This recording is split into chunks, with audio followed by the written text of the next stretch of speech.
ব্যবসা বাণিজ্যের বিশ্লেষণ নিয়ে ডিবিসি নিউজের নিয়মিত আয়োজন তালিকাতায় স্বাগত জানাচ্ছি। আপনাদের সাথে আছি আমি রিফাত তাসনুফা। অর্থনীতি সংস্কারে ব্যাংক খাত ছাড়া আর কোনো দৃশ্যমান উদ্যোগ নেয়নি সরকার। জাতীয় রাজস্ব বোর্ডের বিরুদ্ধে এখনও ব্যবসায়ীদের বিস্তর অভিযোগ। বন্দরে মন্থর গতি, জ্বালানি সংকট, বিনিয়োগে মন্দা। অর্থনীতি গতিশীল হয়, ব্যবসা বাণিজ্য চাঙ্গা হয়, এমন সংস্কারের উদ্যোগ দৃশ্যমান নয়, বরং দেখে মনে হচ্ছে আলোচনার দ্বারও বন্ধ। এসব নিয়ে তালিকাতার আজকের আলোচনা, অর্থনীতির সংস্কার কত দূর।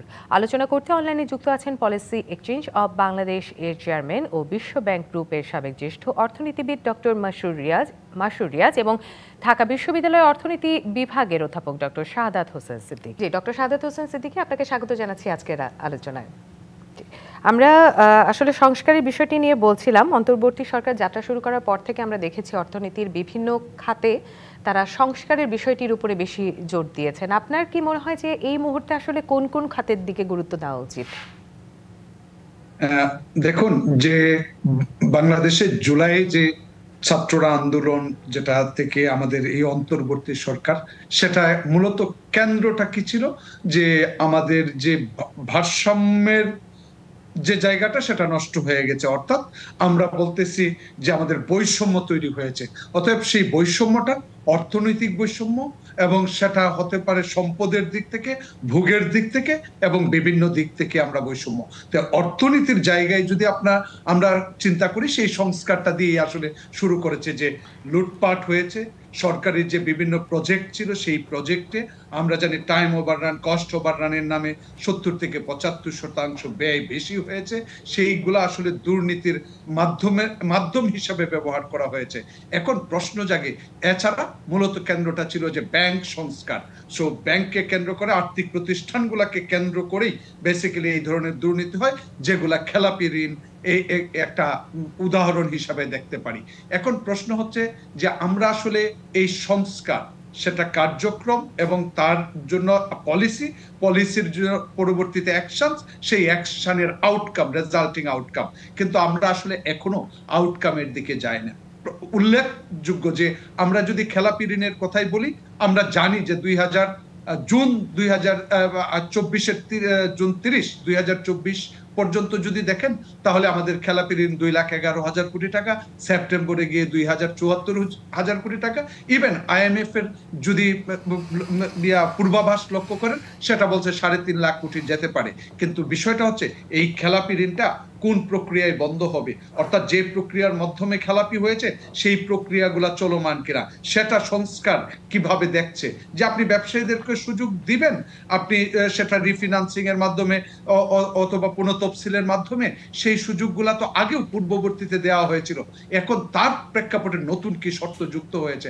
আসলে ভিজিবল অ্যাকশনস এবং এই ধরনের কার্যক্রমগুলা এখনো আমরা রিফ্লেকশন পাচ্ছি না অর্থনীতিতে। যে কারণেই কিন্তু সার্বিকভাবে যদি বিভিন্ন ধরনের সংস্কারের কথা বলেন, অর্থনীতি এবং রাজনীতিকেই কেন্দ্র করে। অতএব সেই জায়গাগুলা কিন্তু আমরা ভিজিবল যদি পরিবর্তনের কথা বলেন, সেই পরিবর্তন এখনো আমি বলবো যে লক্ষ্য করতে পারছি না। এবং সেটা কবে লক্ষ্য করা যাবে, তার জন্য কিন্তু সুনির্দিষ্ট সময়েও আমরা জানি না। যে আমার পূর্বাভাস, যে প্রবৃদ্ধির পূর্বাভাস যে 4% মধ্যে, কিন্তু সেটা আমাদের লক্ষ্যমাত্রা ছিল যে ডাবল ডিজিটে পৌঁছার এক ধরনের স্বপ্ন দেখেছিলাম। এখন আমরা বলছি যে বঙ্গুর অর্থনীতি করে গিয়েছে, এখন সংস্কার করে পুনরুদ্ধার করা হবে এবং হয়তো সেই 7-8% প্রবৃদ্ধির দিকে যাওয়া হবে। কিন্তু তার জন্য আমার আর্থিক প্রতিষ্ঠানের সাথে আর্থিক প্রতিষ্ঠান এবং ব্যবসা বাণিজ্য ইন্টারলিঙ্ক। এখন একটা দেশের বিনিয়োগ বাড়ার জন্য পরিবেশ তৈরি আছে কিনা, যেটা আপনার কথার মধ্যেও কিন্তু স্পষ্টভাবে যে আমার ইনফ্রাস্ট্রাকচার, সেই ইনফ্রাস্ট্রাকচার আছে কিনা। যেমন WEF, ওয়ার্ল্ড ইকোনমিক ফোরামে আমাদের বর্তমান প্রধান উপদেষ্টা গিয়েছেন উদাত্ত আহ্বানের জন্য, কিন্তু আমি বলবো যে প্রকৃতপক্ষে আমার দেশ কি রেডি বিদেশি বিনিয়োগের জন্য? একটা দেশের উচ্চ মূল্যস্ফীতি যখন থাকে, তখন বিদেশি বিনিয়োগকারীরা আকৃষ্ট হয় না। একটা দেশের কারেন্সি যখন মান কমতে থাকে, তখন এই দেশে বিদেশিরা এসে ব্যবসা করে যখন টাকা দিয়ে ডলার কিনে আবার তার প্রফিট পাঠাবে, তখন সেটা খেয়ে ফেলবে। অতএব নেগেটিভ একটা ইম্প্যাক্ট পড়বে। অতএব সেই জায়গায় তারা ব্যবসা করবে না।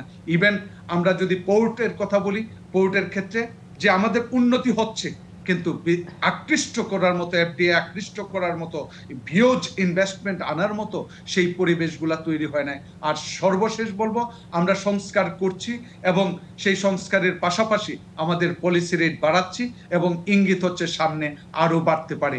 অতএব আমাদের ব্যবসার জন্য দরকার পুঁজি, আর পুঁজির খরচ হচ্ছে আমি বলবো যে ইন্টারেস্ট রেট। অতএব ইন্টারেস্ট রেট যদি স্কাই রকেটেড হয় তাহলে কোথায় যাবে এবং ব্যবসার খরচ, এবং সেই ক্ষেত্রে বিনিয়োগ বাড়াতে সক্ষম হবে না, বরং ভবিষ্যতে বিনিয়োগের সংখ্যা এখনো দেখতে পাচ্ছি। হয়তো সংস্কারগুলো এখনো কাজ শুরু করে নাই বলেই হয়তো এমন অবস্থা। এখন আসলে আমাদের দেখার বিষয় যে কখন থেকে এই সংস্কারগুলা আমাদের আর্থিক প্রতিষ্ঠানগুলাকে সক্ষমতার দিকে নিয়ে যায় এবং বিনিয়োগ বান্ধব পরিবেশের মাধ্যম সৃষ্টি, বিনিয়োগ বান্ধব পরিবেশ সৃষ্টি করতে পারে এবং তার মাধ্যমে আমার বিনিয়োগ বৃদ্ধি। ডক্টর শাহাদাত হোসেন, সরকার কিন্তু বলছে যে ভঙ্গুর অর্থনীতি, অর্থাৎ গেল ১.৫ দশকের বেশি সময় ধরে অর্থনীতির যে ভঙ্গুর দশা, সেই অবস্থা কিন্তু তারা কাটিয়ে উঠছেন, এরকম একটি কথা কিন্তু তারা বলছেন যে অর্থনীতি ঘুরে দাঁড়াচ্ছে। আপনি বলছেন গেল ৫ মাসে বা ৬ মাসে আমরা যদি বলি, জুলাই আগস্টের পরে অর্থনীতির তেমন কোনো উন্নতি আমরা চোখে দেখছি না, তেমন কোনো সংস্কারের চিত্র আমরা দেখছি না। তাহলে আসলে ক্ষমতায় আসার পরপরই এই সরকারের কি করা উচিত ছিল? আমরা জানি রাতারাতি সম্ভব নয়, সংস্কার দেখা রাতারাতি সম্ভব নয়, কিন্তু কি করা প্রয়োজন ছিল? আর হ্যাঁ, দেখুন যে বিষয়টা হচ্ছে, আপনি যদি সংস্কারের কথা বলে ৬ মাস সংস্কার হচ্ছে, তার মানে কি একটা কাগজপত্র তৈরি করছে যে কি ধরনের ক্ষতি হয়েছে, কোথায় কি ক্ষতি হয়েছে। পাশাপাশি ক্ষতি যেন না হয়, আমি বলবো আর্থিক প্রতিষ্ঠানগুলা ধরেন 2% হারে সুবিধা দিত, এখন 1.5% হারেও তাদেরকে পুনঃতফসিল করার সুবিধা দিচ্ছে। কিন্তু বিষয়টা হচ্ছে তার মধ্যে কি কঠিন শর্ত আরোপ করা হচ্ছে যে তারা দিবেই। ইভেন পুনরায় সুদ মওকুফ করা হচ্ছে, বলা হচ্ছে ব্যবসায়ীরা যেন ব্যবসাটা চালাতে পারে। একই শর্তে তো গত সরকারেও দিয়েছিল, কিন্তু এবং দেখেন আর্থিক প্রতিষ্ঠানগুলা ভেঙে পড়ছে, আর্থিক প্রতিষ্ঠান যেন বন্ধ না হয় তার জন্য ব্যবস্থা রাখা হয়েছে যে আমরা টাকা ছাপিয়ে তাদেরকে বাঁচিয়ে রাখা, এটা রাষ্ট্রের দায়িত্ব যে প্রতিষ্ঠানগুলোকে বাঁচিয়ে রাখতে হবে। কিন্তু একই সাথে আপনি যখন মূল্যস্ফীতি অনেক বেশি, তখন যখন টাকা ছাপান, সেটা তো একটা দান্দিক অবস্থানে নিয়ে যায়। আমার বিষয়টা হচ্ছে যে এই সরকারের পরিচ্ছন্ন একটা ধারণা থাকবে যে এতদিন বলা হচ্ছে যে আমাদের ব্যাংকের সংখ্যা বেশি, অতএব আমি সেই স্বপ্ন দেখতে চাই যে ভবিষ্যতেও এই এত সংখ্যক ব্যাংক, 62টা ব্যাংক আমার এই জনগোষ্ঠীর জন্য দরকার নাই। তার জন্য কি পরিকল্পনা নেওয়া হয়েছে? কারণ আপনি 62টা ব্যাংক ফিজিবল না এই অর্থনীতির জন্য।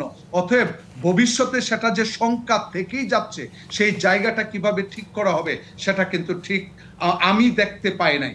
এখন এক সময় মার্জের কথা বলা হচ্ছিল, এখন কিন্তু সেটাও নাই, বরং এগুলাকে বাঁচানো হবে। এখন বাঁচাতে গিয়ে কি পরিমাণ মূলধন তাদের লাগবে, যেটা যদি শুধু ডিপোজিট ডিমান্ড মিট করে, তারা যদি ব্যবসা এক্সপানশন না করে, তাহলে এই অর্থ দিয়ে তাদের যে কস্ট, এই অর্থ ফ্রি না, কস্ট আছে, সেই কস্ট বিয়ার করা, প্লাস শুধু ডিপোজিট করলে তো তার বিজনেস হচ্ছে না। অতএব ব্যাংকের যদি মার্জিন না থাকে, তাহলে ব্যাংক ব্যবসা করবে কিভাবে, টিকে থাকবে কিভাবে? অতএব ফিনান্সিয়াল ইনস্টিটিউশন এনবিএফআই এর ক্ষেত্রেও কিন্তু আমি সেম কথা বলবো, number too large to sustain. Even আপনি যদি এর সাথে সম্পৃক্ত করেন, আমরা কিন্তু ইন্স্যুরেন্স কোম্পানিগুলোর কথা সম্পৃক্ত করতে পারি, কারণ ইন্স্যুরেন্স কোম্পানিও বেশি বলে দেখেন বাংলাদেশে ইন্স্যুরেন্স এখনো দাঁড়াচ্ছে না। একটা দেশ উন্নতির দিকে যাওয়ার জন্য এই প্রাতিষ্ঠানিক বিষয়গুলা খুব গুরুত্বের সাথে যদি বিবেচনা না করা হয়, এবং তার জন্য যদি আমার কথা হচ্ছে রাতারাতি সম্ভব না, কিন্তু আমি তো তার ইঙ্গিত দেখতে চাই ইন এ সেন্স যে আমার ব্যবসা বান্ধব ব্যবসায়ের দিকে যাচ্ছে। এখন গতকালকের প্রোগ্রামে যদি দেখেন 50,000 শ্রমিক কর্মচ্যুতি হয়েছে, তারা কাজ হারিয়েছে, তারা সমাবেশ করেছে। বিষয়টাকে আপনি কিভাবে দেখবেন? যেখানে 30 থেকে 40 লাখ নতুন জবে ঢুকতে চায়, তাদের ব্যবস্থা করি না। বৈদেশিক বাজার আমাদের একটা বড় সুযোগ করে দেয়। জি জনাব শাহাদাত হোসেন, আমরা ফিরবো আপনাদের কাছে। আমরা দেখেছি এর মধ্যেই ডক্টর মাসুর রিয়াজও আমাদের সাথে যুক্ত হয়েছেন। আমরা বিরতির পর তার কাছেও যাব, একটু ছোট বিরতি নিয়ে আসছি। বিরতি নিচ্ছি ব্যবসা বাণিজ্য বিশ্লেষণ নিয়ে ডিবিসি নিউজের নিয়মিত আয়োজন টালিখাতায় সঙ্গে থাকুন। আবারও স্বাগত জানাচ্ছি ব্যবসা বাণিজ্য বিশ্লেষণ নিয়ে ডিবিসি নিউজের নিয়মিত আয়োজন টালিখাতায়। আজকে আমাদের আলোচনার বিষয় অর্থনীতির সংস্কার কতদূর। আলোচনা করতে আমাদের সঙ্গে দুজন অতিথি যুক্ত আছেন। এই পর্যায়ে আমি একটু জনাব মাসুর রিয়াজ আপনার কাছে যেতে যাচ্ছি। অর্থনীতিতে আমরা দেখেছি নানামুখী সংস্কারের কথা বলা হচ্ছে, কিন্তু একটি দীর্ঘ মেয়াদী স্থিতিশীলতা আনার জন্য আসলে কোন ধরনের সংস্কার বেশি জরুরি বলে আপনি মনে করছেন? ধন্যবাদ। দেখেন, স্থিতিশীলতা কথাটা যেহেতু বললেন, যদিও অর্থনৈতিক স্থিতিশীলতার কথাই আপনি মিন করছেন, আমি নিশ্চিত, কিন্তু স্থিতিশীলতার সাথে ওভারঅল রাজনৈতিক পরিবেশ, গভর্নেন্স মানে সামগ্রিক শাসন ব্যবস্থা, সেইটার একটা সম্পর্ক আছে।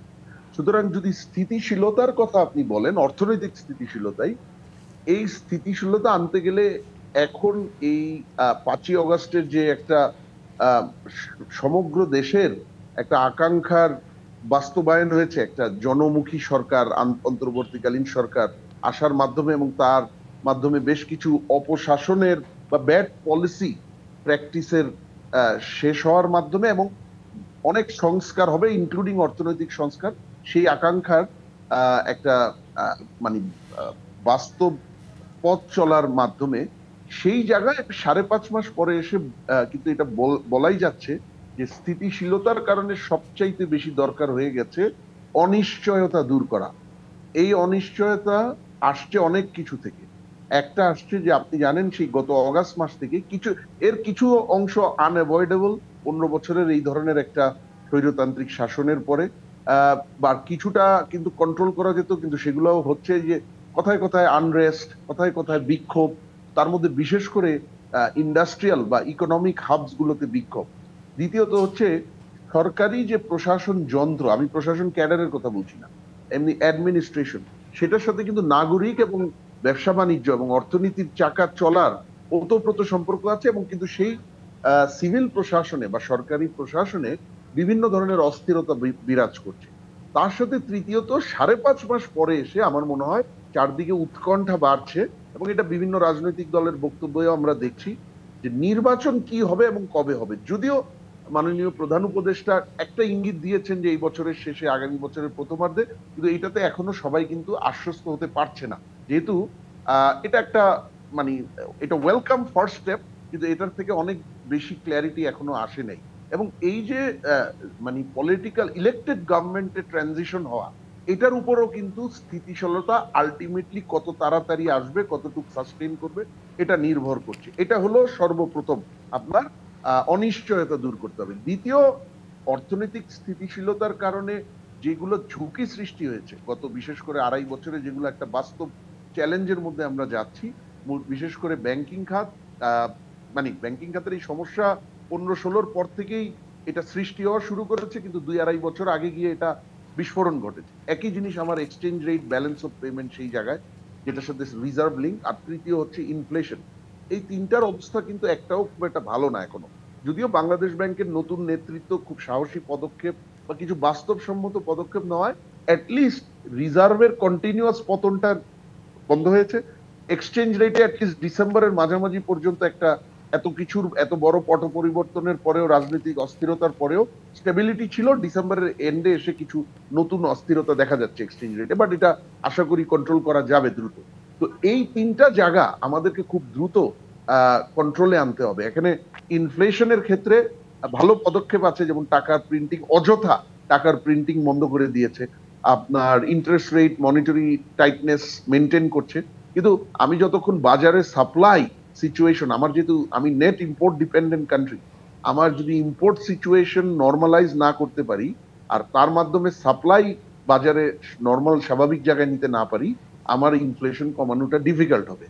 আর আরেকটা হলো, এই সময়টায় আমার current account deficit, balance of payment ধীরে ধীরে উন্নতি করছে, কিন্তু আমাদেরকে এটা মানে ডেফিসিটটা কমে আসছে। কিন্তু এটাও মনে রাখতে হবে, ইম্পোর্ট স্বাভাবিক হলে এই ডেফিসিটের অবস্থা কি হতে পারে, এটা কিন্তু এখন থেকে মানে এটার বিশ্লেষণ এবং সেটার জন্য প্রস্তুতি রাখতে হবে। কারণ ইম্পোর্ট আমি বেশি দিন তো এত কমপ্রেশনে আমি এত টাইট অবস্থায় রাখতে পারবো না, এটা একটা বড় প্রমাণ বাড়তি বা ইনক্রিজিং ইনফ্লেশন। সেক্ষেত্রে জনাব আমরা তো শুনছিলাম আমার ঝুঁকিটা কমাতে হবে।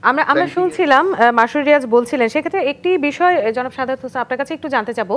আমরা দেখেছি মূল্যস্ফীতি নিয়ন্ত্রণ কিন্তু সরকারের একটি বড় চ্যালেঞ্জ হয়ে দাঁড়িয়েছে এবং মুদ্রানীতি সংস্কারের বিষয়ে আমরা শুনেছি। নতুন মুদ্রানীতি এই অর্থনীতির ধারায় সংস্কারে কিভাবে আসলে ভূমিকা রাখতে পারে বলে আপনি মনে করছেন? দেখুন, খুবই গুরুত্বপূর্ণ প্রশ্ন এবং মাস্টার ভাইও কিন্তু স্পষ্টভাবে বলছে যে বাংলাদেশের সবচেয়ে রিস্ক ফ্যাক্টর ঝুঁকি তৈরি করছে কিন্তু এই মূল্যস্ফীতি। এখন এই মূল্যস্ফীতি কমানোর জন্য প্রথমত আমি যেটা বলবো, সরকার সংকোচনমূলক মুদ্রানীতি নিচ্ছে, সেটা যথার্থ সংকোচনের, যখন সংকোচনের কথা বলা হচ্ছে তখন সংকোচনের মধ্যেই থাকা উচিত। এখন বিষয়টা হচ্ছে রাষ্ট্রযন্ত্রগুলা যখন নষ্ট থাকে তখন সরকারের নীতি, যে নীতির কথা বলে সেই নীতির মধ্যে থাকে না। যেমন আপনি সংকোচনমূলক নীতির কথা বলেছেন, কিন্তু আবার ব্যাংকগুলাকে, দুর্বল ব্যাংকগুলাকে বাঁচানোর জন্য প্রিন্ট করছেন, টাকা বাজারে ছাড়ছেন। তার মানে হচ্ছে সরকারের এই যে দ্বৈততা, এক নীতির মধ্যে দুই ধরনের অ্যাক্টিভিটি, সেটা কিন্তু আসতে হচ্ছে রাষ্ট্রের সেই, আমি বলবো যে ইনস্ট্রুমেন্টস অথবা ইনস্টিটিউশনস গুলাকে নষ্ট হওয়ার কারণে ধরে রাখার জন্য। একইভাবে সরকার কিছুটা চাপ কমাবে, যেমন সরকারের যে লক্ষ্যমাত্রা। আপনাকে ধন্যবাদ জানাচ্ছি, একই সাথে মাসুদ রিয়াজ আপনাকেও ধন্যবাদ জানাচ্ছি। আজকে এখানেই শেষ করতে হচ্ছে আমাদের।